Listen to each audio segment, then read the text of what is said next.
Through storms, unshaken, unbowed.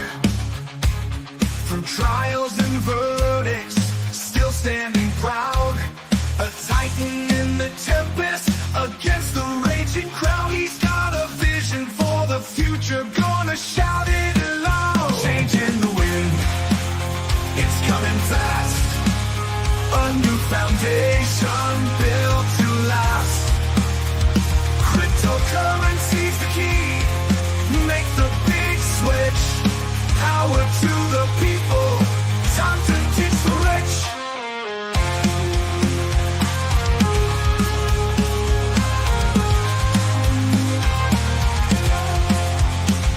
Legal battles can't hold him. He's moving on.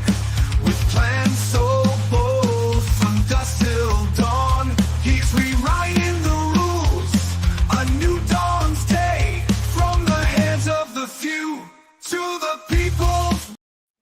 Welcome, everyone, to the Crazy Kryptonaut channel. I am Zester, and thank you guys so much for joining. And it just did it again. Very sorry to all those. I look like I am in an ethereal plane again, and it does not do this until after I play the music. For some reason, playing the intro song messes up all of the background brightness features, because as I was sitting in the room before, no problem. But all right, let me get back on track. Good morning, everyone. Hope everyone's having an awesome start to the week. Good morning, Trish. Good morning, Shannon. What's up, Crazy Chester? Good morning, Sun Honey Studio. NM Hiker, welcome.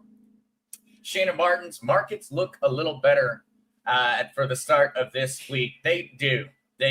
Markets are definitely a lot happier at the moment, in crypto in particular. Crypto and precious metals are in particularly good moods. What's up, Mary Jones? Good morning. Yeah, Mile High Trish, the White Room. I'm not certain. It absolutely did. It was perfect. Everything about the camera looked fine. And then for some reason, as soon as I clicked the start button, everything went all kinds of weird. So I'm not positive. I thought I had that one fixed because of it happening last time. But all right, everybody, let's go ahead and jump right in to all of the news for the day, because, well, crypto is definitely showing an overall trend here on account of the government shutdown. Government shuts down. Gold and silver naturally throughout history. Gold and silver have done well whenever people are concerned about how their government's functioning. That's always been true. But here is probably one of the first times for many people that they have been watching along with the cryptocurrency markets whenever the government has a shutdown. And so we're going to talk about that one right after I make certain to say this to keep the alphabet overlords happy. Please do remember that the content in this podcast is for educational and entertainment purposes and not intended to provide financial advice. Please consult with a financial professional before making investment decisions. Hey, good morning, Christina, and thank you so much, Mile High Trish, for making certain I get that one. All right, let's get my screen up here because it'll be a little less bright than I am, and it's in bright mode. All right, where are our markets at? So markets are all booming back up. We have got Bitcoin sitting at $125,000 a pop. Go over to the month chart. Yep, we are now back at the we're now back at sitting at the all-time highs. We're making new all-time highs again on a daily basis, minute by minute basis. We are making new all-time highs for Bitcoin. Yep, literally yesterday, 125,506 as of yesterday, the new all-time high for Bitcoin, brought about on account of, well, what many people are saying, brought about entirely on account of a government shutdown. And well, the whole market has followed. Ethereum sitting at 4,600, XRP back over $3. XRP has not seen the same type of boom that Ethereum, Bitcoin, BNB, and Solana have from this little deal, which is a little frustrating. Maybe it's just lagging behind, but at least we're back over $3. Solana sitting at 235. BNB, which we checked out the last time, said I was going to start covering and talking more about. Well, it's up about $200 from when we talked about it just a few days ago, sitting at $12.17 per BNB. Chainlink, my buddy down here, Chainlink, not kind of in the same space as Ripple throughout this little rally that we've had, sitting at $22.94. Stellar, back over the 40-cent mark, has actually done better on account of the news than XRP. And so just about everybody up and down the chart is having a particularly good start to the week, and they had a great weekend. And well, one of the big things to look at here seems to be coming around the overall government shutdown. And everything that we have seen seems to make a lot of sense here, because crypto funds smashed records with $5.95 billion inflows amid shutdown concerns. Crypto ETPs, exchange-traded products, this just opens it up to different classifications of exchange-traded funds by using ETP, just all the different products. Posted a record $5.95 billion of inflows last week, with Bitcoin leading the gains, recording a record $3.6 billion in inflows amid concerns about a U.S. government shutdown. Crypto investments recorded their highest ever inflows last week. That is the highest inflows in a single week in the entire history of cryptocurrency. There has never been that high of an overall inflow into the different investment products as there was last week. Now, remember, this doesn't just count cryptocurrency itself. And so people going out and buying Bitcoin themselves, storing it in their wallet, they're not a part of this metric. This number, this 5.95 billion, is entirely through ETFs and the like. Entirely. And so that would also just be an important little caveat there, because we've probably seen weeks where we had more volume, more inflow into the cryptocurrency market itself. But this is really big, because these are the traditional financial institutions. These are people that you weren't seeing in the crypto space just a few months ago, and especially just a few years ago. Now we're seeing $5.95 billion during the week of the government shutdown. And now October has always been a pretty good month for cryptocurrency. Crypto markets tend to do pretty well in October's, historically speaking. But having the government shutdown on top of it, many in terms of the traditional financial space would have said, well, the government shutdown is going to be a negative for the stock market, and it's going to be a negative for the cryptocurrency markets. And well, that's not how it works. And this is actually not something that's just happening this time. Cryptocurrency has loved every single government shutdown. It's a very important point. And essentially what it highlights is that many in the traditional financial space still do not understand why cryptocurrency. They see the idea of more transactions per second, cheaper transactions, and they see that as being beneficial. That makes sense on their bottom line. What many in the traditional financial space still do not seem to realize is that cryptocurrency is also in many ways ideological, and very, very much correlated to the overall stability of your government. Not just the global economy, your local economy. And so we see that cryptocurrency does extremely well when government uncertainty is aplenty. The worse that our government does, the worse our central bank does, the more money you will see flow into cryptocurrency. We've already highlighted this in the past in the form of, Nigeria. As their currency inflated, the populace rapidly moved over to cryptocurrency. We've highlighted it in Venezuela. We've highlighted it in Zimbabwe, Iran during the Israel conflict. Their customers, their client, their citizens, I should say, massively moved all their money to cryptocurrency, to such a point that Iran actually shut down the ability for Iranians to access cryptocurrency inside of the country through every centralized exchange that they could. That didn't stop it, because you can't stop people from gaining access to crypto. You can just make it harder. And Iran did that. And so we've seen this occur. We've seen it in all these other countries. Government has problems. We see instability. Everybody starts fleeing to crypto. They flee to crypto. They flee to gold and silver, or they just flat out flee the country. And now we're seeing that in a very real situation right now. Now, is our government shutdown really the same idea as, say a genuine war between Israel and Iran? No, it's not. But many people in the financial space, they tend to view it as being that kind of extreme, because, well, the financial world is their world.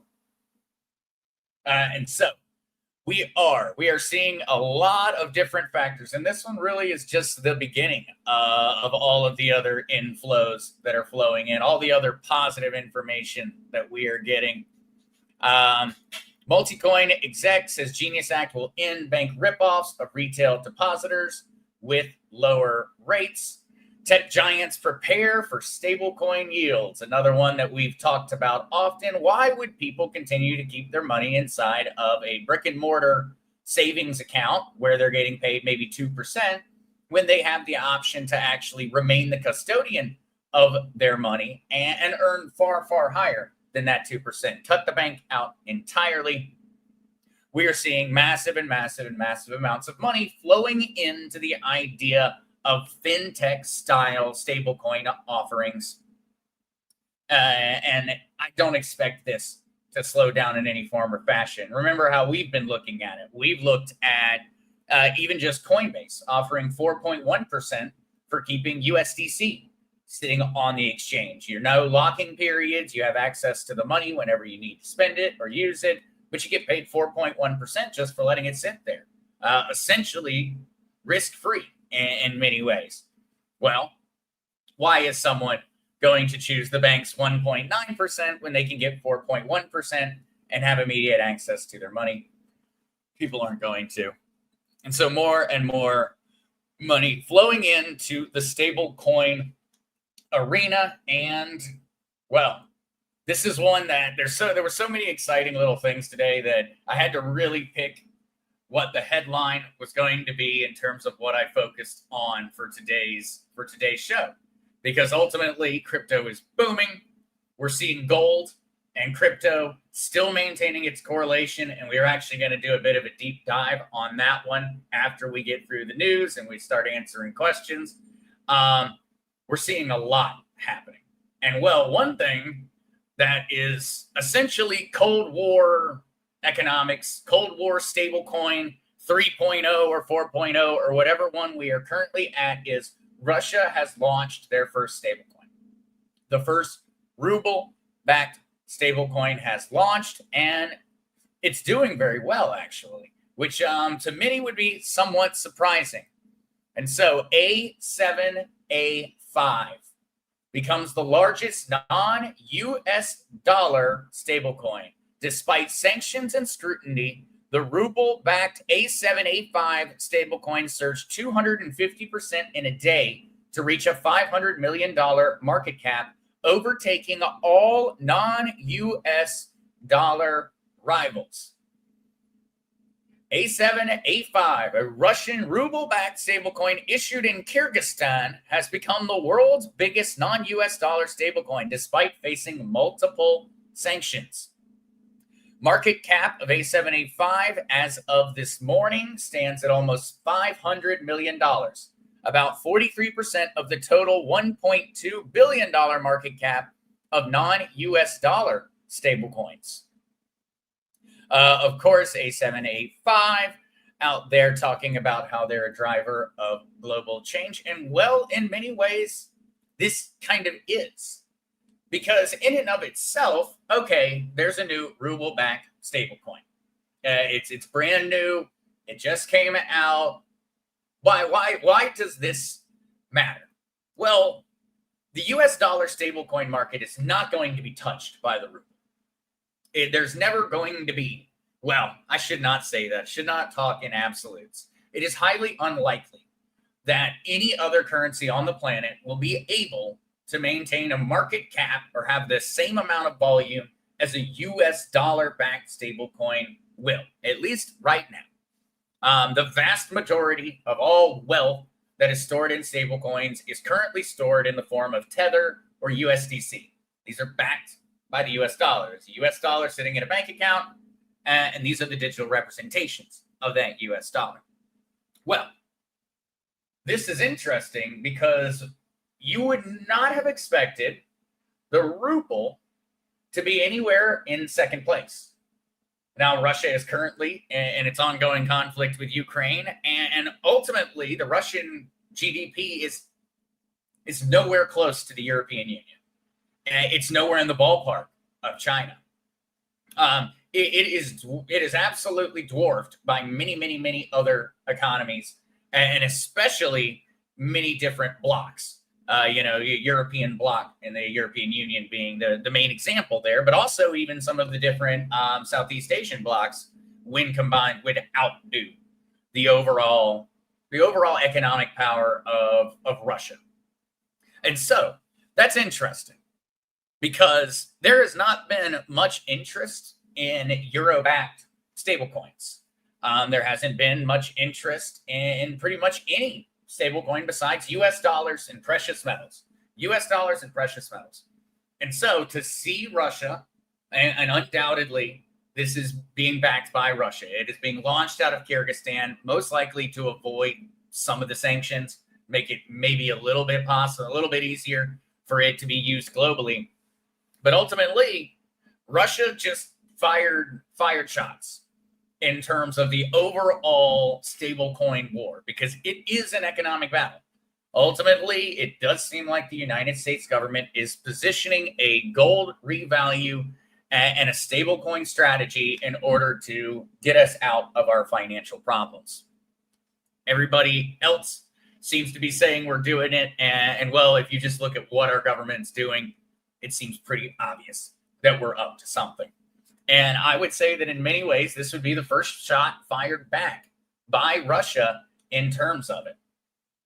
And so it will be very interesting to see how A7, A5 does in the coming weeks, and also to see how seriously the United States responds.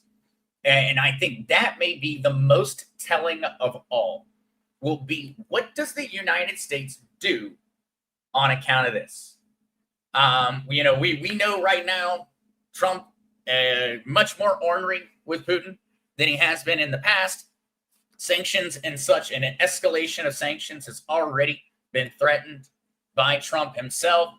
What would be very interesting would be to see if we don't see a major target placed on the stablecoin provider, rather than maybe the going directly after countries that are utilizing Russian oil that are helping to fund the overall conflict. It would be very interesting if we see the Trump White House instead entirely target something like this. It would be a major indication of what the U.S. government views as being the most important, where their priorities are currently sitting at. And so this was one where, man, we really could, as we get more information on this, because it is day one of this one. As we get more information, I have a feeling that there's going to be a lot to dig into here. And this is only the beginning. We're hearing about Russia's stablecoin right now. We're going to be hearing about other countries. The European Union has already said that they plan on coming out with a digital currency in the near future. They were making those announcements back in like 2021.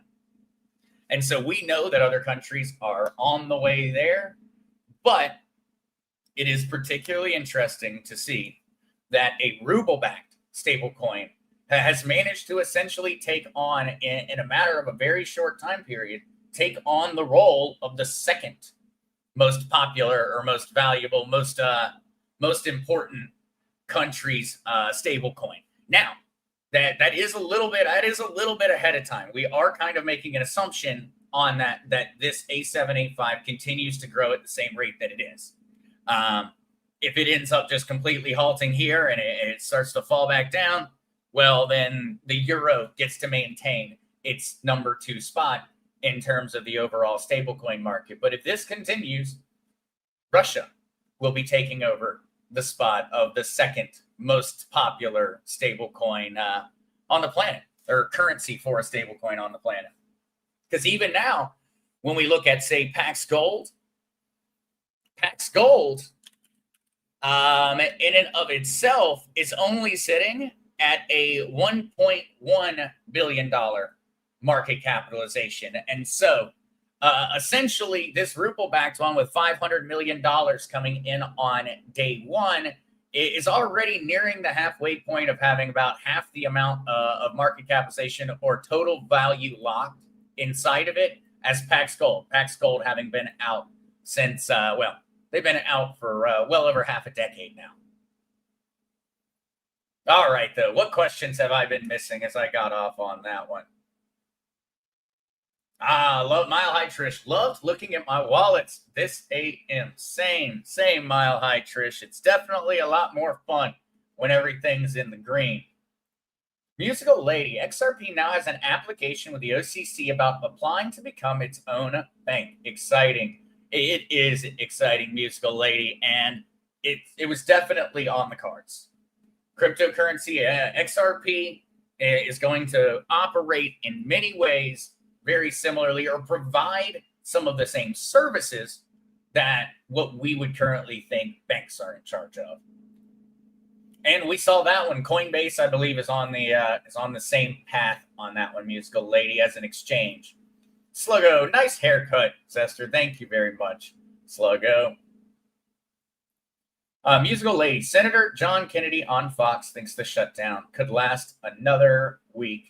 I would not be surprised if it didn't, Musical Lady. I think that the Democrats, though, in many ways walked right in to Trump's overall plan with the government shutdown. They've picked some pretty weak anthills to stand on and try to defend over this. And ultimately, I think that this shutdown is going to make it a lot easier for Trump to clean out some of these different long-term government employees that haven't been doing anything. Musical Lady, I think everyone includes countries now are moving towards stablecoins because this BYXRP is on the forefront of getting an XRP banking system with OCC. I think that it does absolutely correlate, Musical Lady. Essentially, everyone is now in an absolute sprint to secure any amount of the market share of the stablecoin markets. People are in a dead sprint. We talked about this one. I don't know if it was last episode or the episode before that, in relation to Stripe coming out with a payment processing system. Pretty much every major financial institution in the United States is coming out either with a stablecoin themselves, or they are currently partnering with a stablecoin provider trying to get some kind of cut of the pie. It really is. It is the modern gold rush. The gold rush of the moment is securing as much of a share of the stablecoin market as possible. And that's why we see so many different competitors popping up in the United States. And it's going to be very important if XRP wants to make RLUSD the best option. That is, for those that don't know, RLUSD is the stablecoin that is on the XRP ledger on the XRP blockchain. So that is Ripple's stablecoin, RLUSD. And if Ripple wants people to use RLUSD, it needs to be able to provide services. It needs to make it the juiciest steel out there. And being able to provide the overall banking protections, that could be very, very important for XRP being able to compete in the market. I think that it is quite important. It is quite important. And we need to see RLUSD continue to grow. When you look at these overall market caps, these are going to be very important. And they're going to be the metric, essentially, that anyone views and anyone judges who is quote unquote winning. in terms of this mad dash for market share. It's going to come down to that overall total value locked, or with the easiest way to view it with a stable coin, it's going to be the market cap. Who is securing the highest market cap? Who has the most money locked up inside of their blockchain? Who has the most volume on a daily basis? And so that's going to be a very important one. And it's also a very important thing for you to keep in mind whenever you're viewing RLUSD. How is Ripple doing in this overall race? RLUSD currently has a market capitalization of $789 million. And so this is going to become very much the metric. I think in the near future, you're probably going to see essentially an overall chart board that is just going to be entirely for the stablecoin companies, that is going to be tracking and ranking all of their overall metrics, their volume, their overall market capitalization, the interest rates that they are providing, everything of that nature is going to become something that everyone's going to be paying attention to in the near future. And so this is where we need to see this number go up. We need to see this number go up. And as we look at our chart, and this is actually kind of a fun little one for anyone curious, for those using CoinGecko or CoinMarketCap, if you ever kind of want to take it and separate the price of the actual token from the market cap, there's a very convenient little tab right here. And it's very, very useful in a situation like this. Because remember, the price of the stablecoin is the price of the stablecoin. It's going to be right around $1. If it's not right around $1, it's depegged, and we've got a serious, serious problem in that situation. But the most important thing is going to be looking at the market cap for these stablecoins.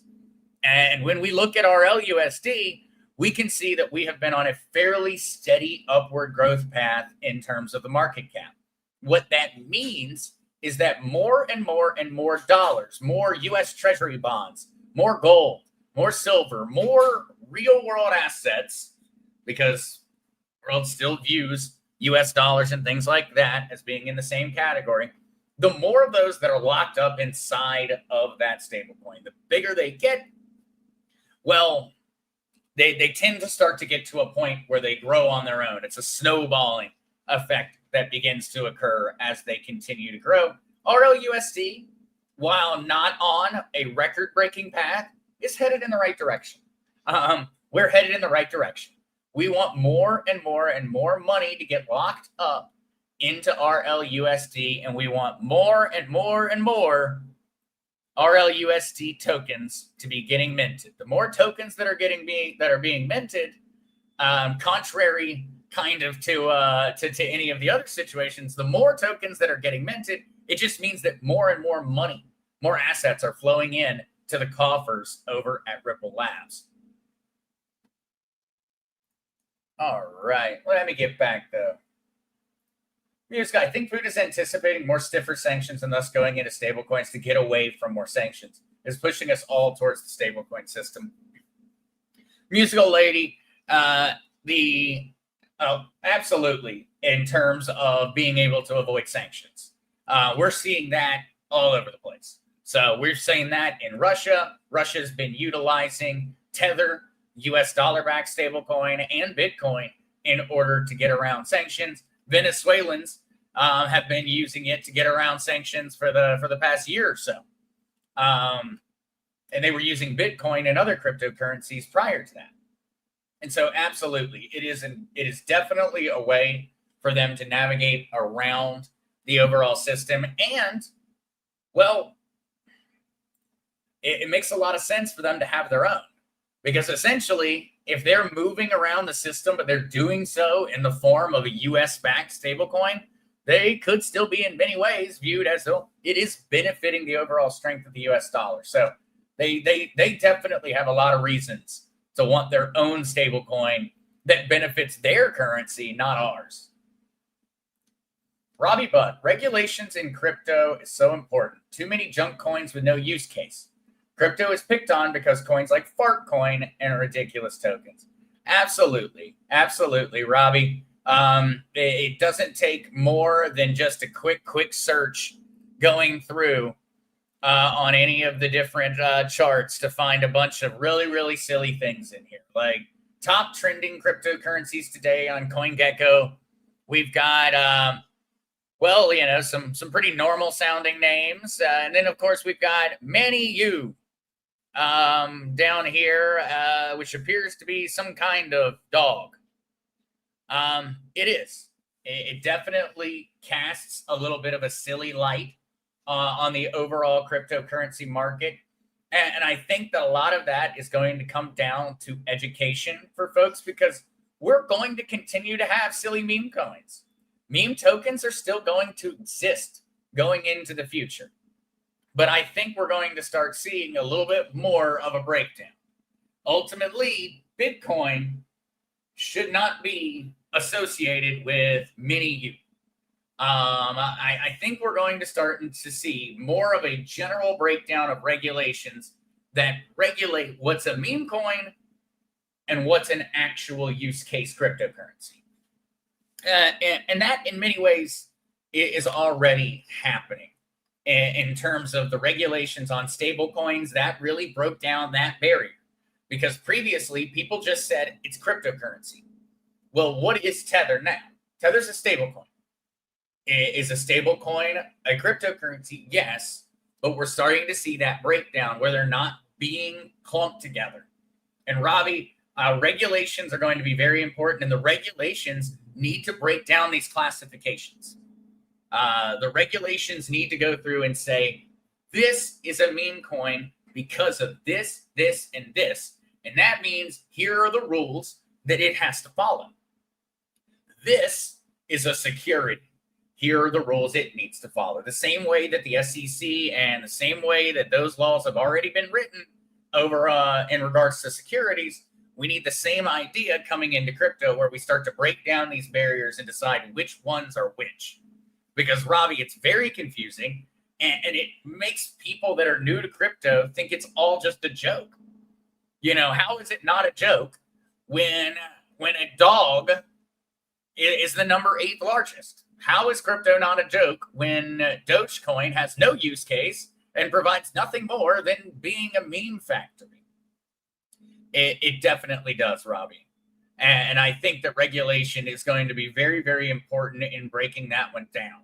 Education and regulation are going to be very important. We need the overall populace to be more educated in terms of determining whether something is real or something's just a meme. But we also need regulation to break down and really organize. What are we going to say? What are the rules for a meme coin? And we need rules, because meme coins aren't going away. Meme tokens will continue. And that means we have got to figure out, what are we going to do? Because we're going to continue to see stories of meme coin rug pulls, of money being lost, of people doing silly, silly things. We're going to keep hearing about that. And I think it's going to become less often that we hear about it, because more people will be knowledgeable. But in all honesty, until we get some real clear regulations and law enforcement actually enforces those regulations, it's not going to stop. It's not going to stop. Hands to Hearts Pottery. What can we say to people who say digital currencies will be used to control us someday? Well, that is a great, great question, Hands to Heart Pottery.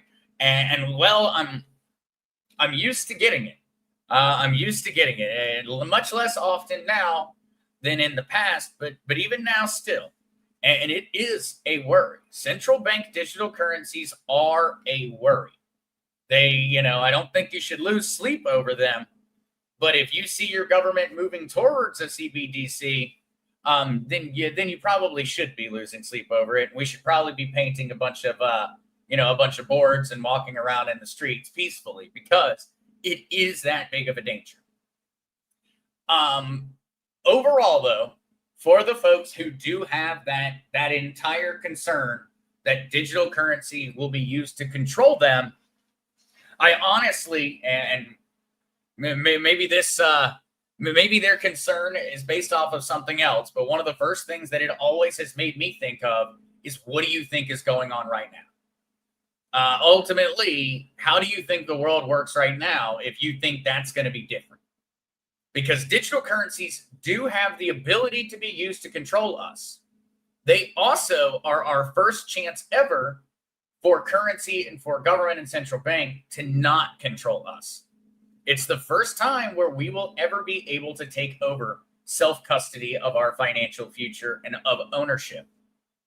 And so it does come with a risk. Absolutely. It's going to happen regardless of whether they want it to or not. And so in many ways, it's kind of a damned if you do, danged if you don't type of situation. You can either participate and maybe benefit from participating and be more knowledgeable, or you can not participate and you'll be forced to participate in the future. But it's a very, very complicated question, hands to heart pottery, because essentially the answer is yes. It could be used to control us someday. But the answer is also, but it's also the first time in human history where we may not be controlled by our government and by corporations and business entities because of our currency. Because in the current system, ultimately, all of your financial everything is controlled by the banks. It is controlled by the US government. It is fully controlled. My crypto is not. My cryptocurrency, I can do with what I please. The US government can't stop me. It can't take it. It can't do anything. As long as I am the self-custodian of my crypto, no one can take it from me. Whereas in the current system, you may have all of this money in the bank, but how are you not being controlled in the same way? Ultimately, you're being controlled far more in the current system than you are by having your money in cryptocurrency. And so that one's very, very difficult, hands to heart. And I feel like I'm very scatterbrained this morning, but I went extra scatterbrained on that one because it's nuanced. It's both. The answer is yes and no. It's Schrodinger's cat. Central bank digital currencies would lead to a Orwellian dystopia. They absolutely would. CBDCs would lead to an amount of government control that we have never seen on this planet before. But also, digital currencies offer us the first opportunity to break out of the cycle of government control. It's a tough one.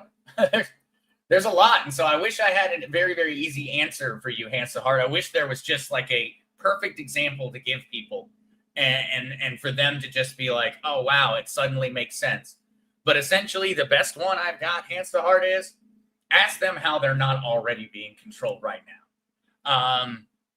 It doesn't necessarily answer their question, but I think it at least places their question in the proper context when you're asked that. Then at least they have to look at the situation and go, okay, wait a second, let me figure out what do I mean by it will be used to control us someday?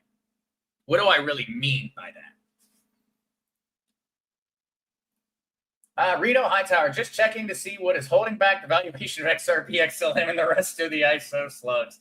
That's a great, great question, Reno. That is a great question. And that one on a regular basis, I ask myself exactly why on that one. But it doesn't concern me. It doesn't concern me, though, Reno. The ISOs are more based off of a real corporate standpoint. They're viewed as being more of a corporation than, say, a Bitcoin may be viewed. And so I think that we're a little bit more critical of them because there's a corporation to be like, hey, why aren't you busy getting things done? Bitcoin, there's no corporation. There's no, hey, Bitcoin, why haven't you told us what you're busy doing right now? Bitcoin ain't doing crap. Like we're keeping everything we got right now. I don't know. I think that there is. It's a little irritating to watch, but I think that in the long run, ISOs are going to have a whole lot more strength behind them. And I don't use the ISO term to be the reason that they're going to be strong. I use that as a matter of all the cryptos that are currently sitting in that classification, whether that's the Hedera Hashgraph, the XLM, the XRP, the XTC, those type of things. I think that all of them are going to benefit in the long run from the overall consolidation and the real strength of their market. But it's quite frustrating to watch at the moment. All right. Trying to hit. Hey, Cosmic Q Lioness. Hi, Zester, my electrician. Hey there, Cosmic Q. Welcome. Cosmic Q. Yes, and this morning I had a dream that there would be specific crypto wealth managers and crypto czars, like South, North, East, and West zones.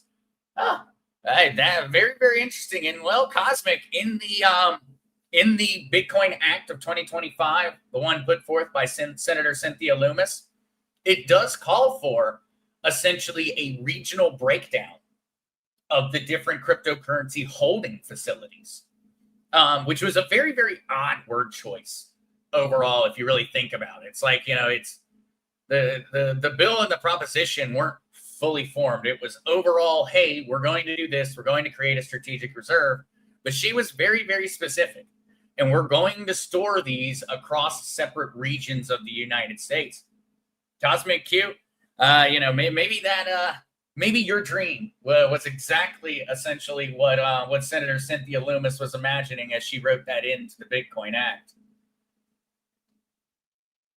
NM Hiker, I'd rather take the risk and be ahead of the curve. I'd rather have self-custody of everything. Sick of being enslaved. Absolutely, NM Hiker. For me, it is far more, it is ideological. It is in many, many ways. It is very important to me from a general idea of finally taking custody, responsibility, ownership over my data and over my finances. And I think that is essentially a huge moment in human history. And so for me, that's a very important part. But it's also a matter of really going against the broken system by going ahead and moving over and not being taken advantage of by it. Because it is. We are always going to be on.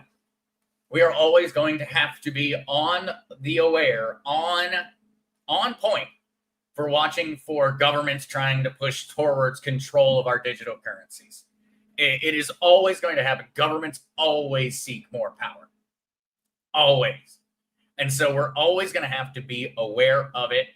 And that's why it's so important.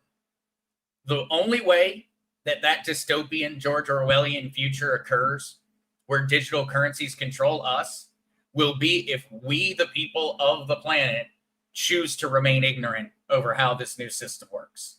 That's the only way they'll pull it off. If people are knowledgeable about how blockchain technology and how cryptocurrency works, even in the most basic sense, governments will never be able to pull that kind of crap on us because we'll see it coming from a mile away. Mile Trish, on the question of what to say about digital currency, I always remind people that fiat isn't backed by anything because usually I first hear, well, crypto isn't backed by anything. Very, very true, Mile High Trish. Very, very true. Your fiat is backed by nothing more than your faith and confidence in the U.S. government. Yeah, can't say that I have a ton of faith. A lot more faith right now. But yes, absolutely, Mile High Trish. It's a very, very important one. A very important point to make. Musical Lady, we like your scatterbrain rant, Zester, because then we can measure our current understanding of the crypto subject itself. Maybe I'll have to start going back and doing pop quizzes after I go off of a rant and be like, what is the definition of this term? Things of that nature. Cosmic Q, thank you. Rather not see senators or Congress peeps involved now, but somehow we the people to figure it out. Oh, absolutely, Cosmic Q, absolutely. And I really do. For me, the best way that the new American financial system could be run from an operational standpoint was if they allowed and only allowed for us to be the miners, for us to run the blockchain.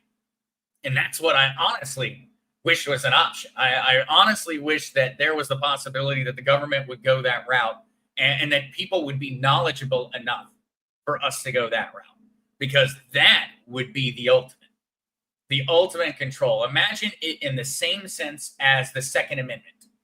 Essentially, the Second Amendment has ensured that the United States has remained a somewhat free nation, and it has ensured that pretty much nobody wants to invade our nation because, well, the defense of the nation is not only entrusted to our government, it is entrusted to the American people. And in many ways, I think that that would be the best way for the new financial system to work. Ultimately, we deserve the right to run the network. We are Americans. It is the American fiat, it is the American economy, the new American digital currencies. We should be the ones mining it. We should be the ones voting on it because that's what the blockchain allows. Ultimately, when Bitcoin makes any decisions because it's so decentralized, or when any crypto makes decisions that is truly decentralized, the holders of the tokens vote. Because of the blockchain, you could literally have direct democracy. Very much so is it possible on account of the blockchain. You could actually have fair, provable, and safe votes that every single American participated in. But how's that going to work out? And so I think that that's probably not necessarily going to be, we're never going to see that degree of direct democracy. But in terms of the financial system, I think we should have that degree of control.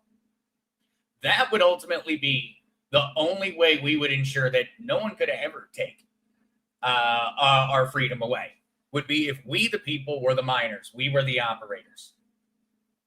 And Cosmic, it's very possible. It's genuinely possible. Will the government allow it to happen? Would the American people be willing to become knowledgeable enough? I don't know. But ultimately, I think we should. We should allow, and the blockchain should be run almost in the way that the Texas cryptocurrency is kind of talking about how they plan to run, where essentially American people should be the miners, Americans should be the voters. Essentially, we should not have any outside control inside of the decision making of our new financial system. The American people should make all those decisions and be the ones operating it. But all right, yeah, that's one that's definitely pie in the sky type dreaming. But it's very possible. It's very doable. In no way is that not something that could be done. NM Hiker, I think the way things have rolled out for us to research and understand was for us to question and think logically. Otherwise, it is just more brainwashing and control. I absolutely agree, NM Hiker. We live in the information age. Ultimately, we have all been given, as a society, pretty much the ability to get the answers. And in the case of this one, I think that they've intentionally tried to keep people from becoming knowledgeable about crypto because they know, and they've known for a while, that it's going to be the bedrock of the new financial system. And the last thing that they want to do is for the average American to understand how it works. Yeah, we take civics classes, we take courses throughout our public education or private education. And you know what they never teach us about? Quantitative easing. They never go through and talk about what the banks are really doing. They never talk about how our money works because it doesn't benefit the government for us to be knowledgeable about that. They're going to have a harder time pulling shenanigans.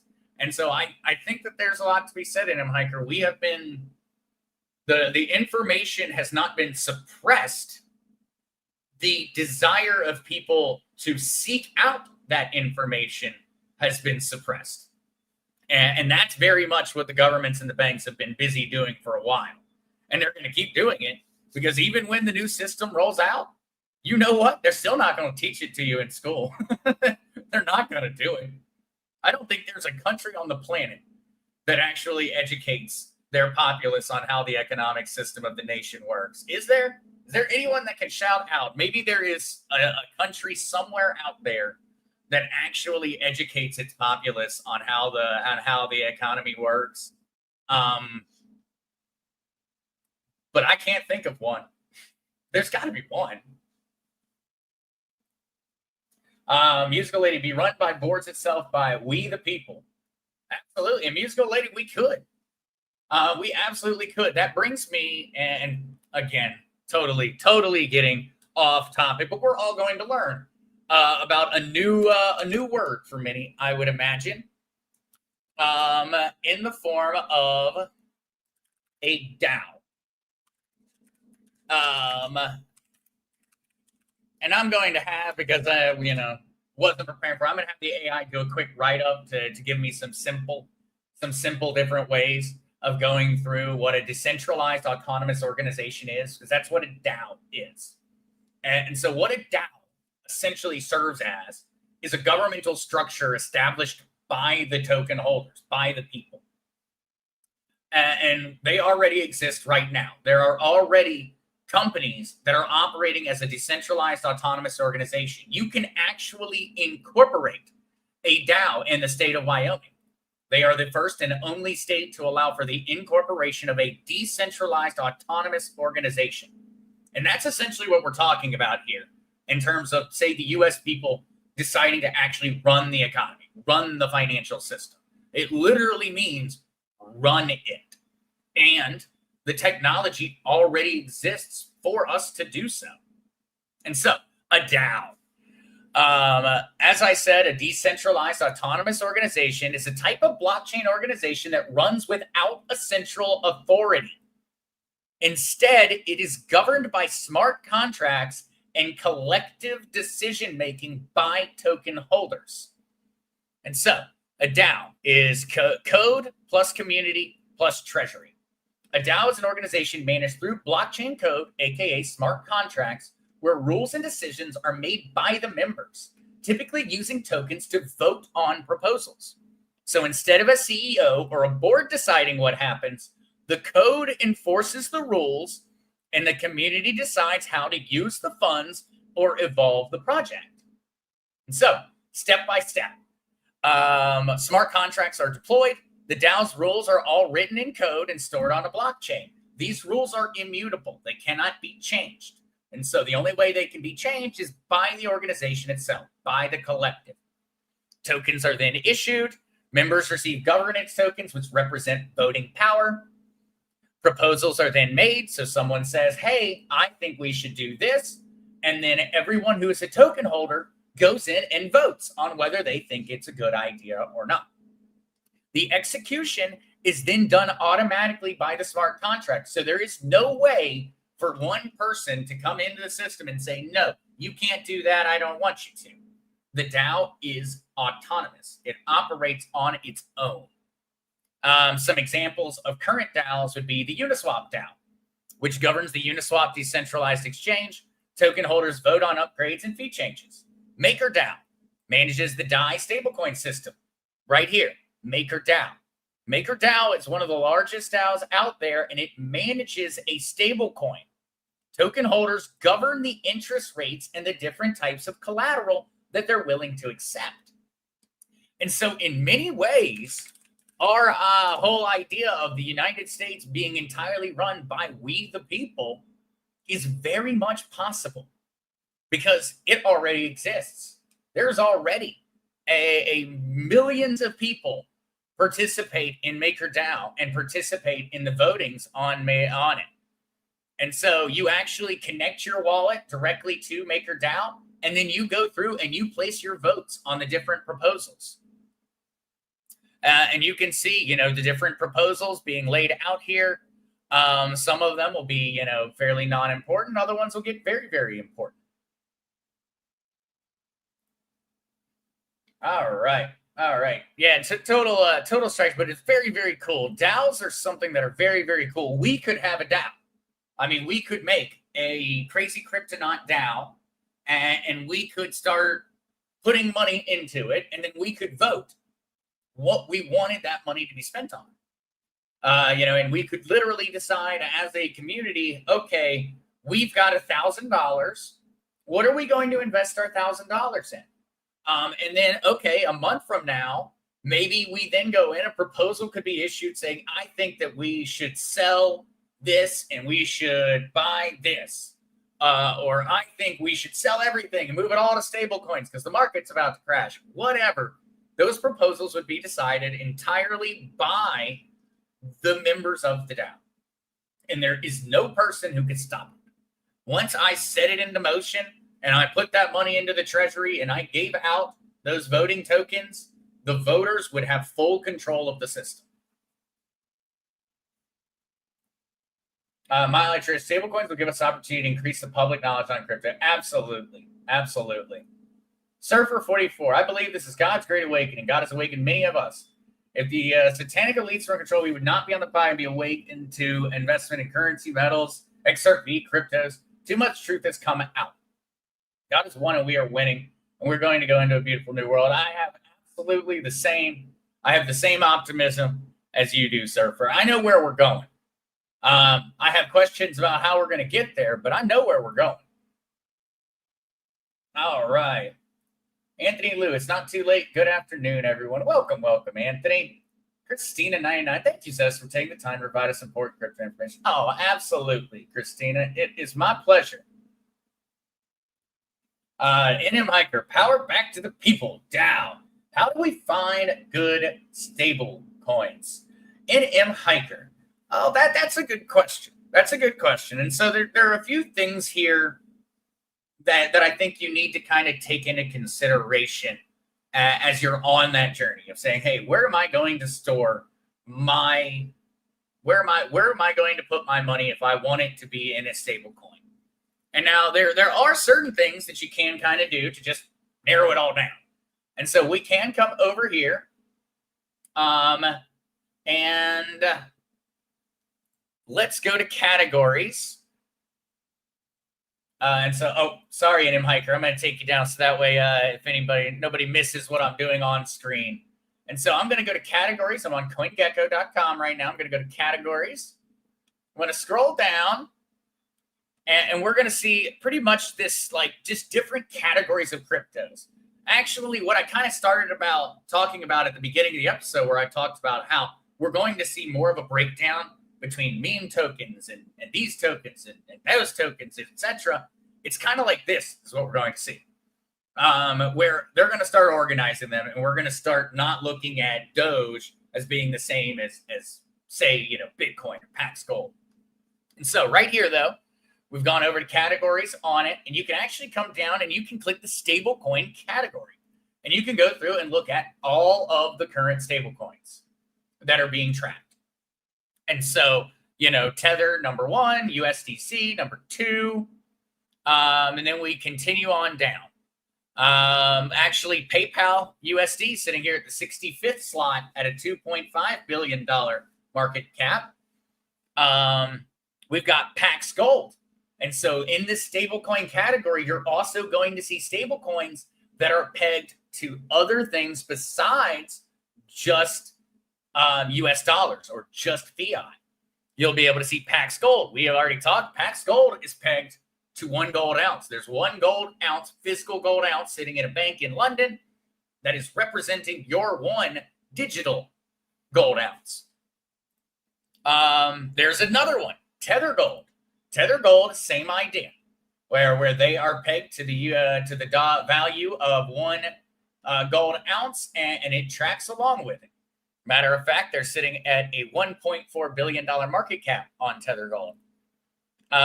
This would be a great way. Here we are. Here's our guy, Ripple USD, sitting at the 141st slot, sitting at $789 million market cap. We need to see this change. We need to see Ripple USD sitting up here and not down here at number 141. But this would be a great way of being able to go through and find all of them real quick there, NM Hiker, and really be able to organize them, because that's an important one. So one of the other things that I would look at, NM Hiker, is where is the money backing it up held? And so in the case of Tether, a lot of the money is held outside the United States. A lot of that money is held in Chinese banks. And so I don't trust Tether that much. I still use Tether, but I don't keep my money sitting in Tether. Whereas USDC, on the other hand, USDC is all sitting in US banks. And so I trust USDC a little bit more because, well, we've got all of our laws to essentially try to protect us on it. DAI down here, DAI is not backed by anything. And so DAI, the 43rd largest crypto on the planet, sitting at $4.5 billion market cap. So that means there are 4.5 billion DAI out there in the world. DAI is not backed by a dollar. DAI is algorithmically backed. It has this very, very, very complicated math equation that is going on in the background that is ensuring that the price of DAI stays at a dollar. But otherwise, DAI isn't backed. There's not a dollar in a bank account. There isn't. There is no dollar in a bank account. If DAI goes under, you can't go to the bank and be like, hey, give me my dollar. There ain't a dollar. It is backed entirely by an algorithm. And so that may be very important to you. In your decision-making in Hiker, you may say, well, I'm not going to store my money in a stable coin that is algorithmically backed. I want to know what it's backed by. That would be another thing that you would want to look through here. And in Hiker, this really would be the best place to go to for it. Come right here, and you can kind of scroll through and learn about all the different ones and learn about how they're backed, how do they make money, what do they do with it, what bank is the money in, all of those type of things. But essentially, the short version right now in Hiker is that the most useful stablecoin for people in the United States or in Western nations is USDC. It would be, short answer, it would probably be the most stable, the safest one. But all right, all of that. What's up, Treebeard T coming in? Yeah, maybe an amazing Treebeard sticker for my blotches on the back. I'll have to get one of those. How are you doing? I hope you're having a great morning, Treebeard. But all right, with all of that said, I see the time now. Thank you guys so much for joining. Love you all. See you guys soon. I will be back on Wednesday for Trump Day at 11:30 a.m. Eastern Standard Time. So see you guys then.